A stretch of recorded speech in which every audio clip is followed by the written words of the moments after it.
আসসালামু আলাইকুম। সবাই কেমন আছেন? আশা করছি সবাই ভালো আছেন।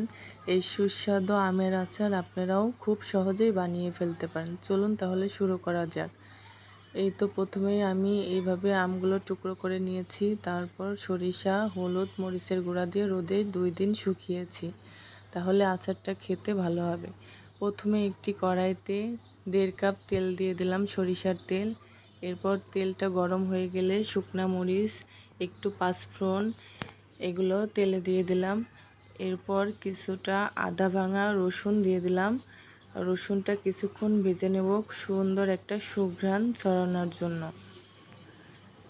এই তো এখন হয়ে গিয়েছে আমার রসুনটা লালচে করে ভেজে নিয়েছি। এবার আমের টুকরোগুলো দিয়ে দেব।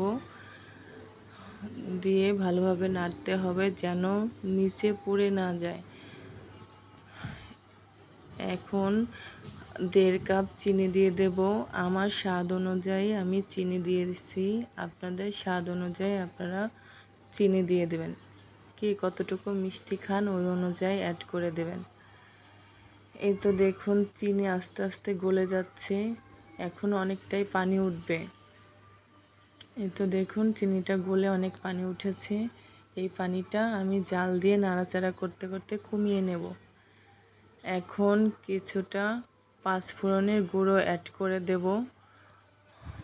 আমার স্বাদ অনুযায়ী আমি দিয়েছি। এরপর নাড়াচাড়া করে নামিয়ে নেব। এই দেখুন হয়ে গিয়েছে, কালারটা এরকম হবে।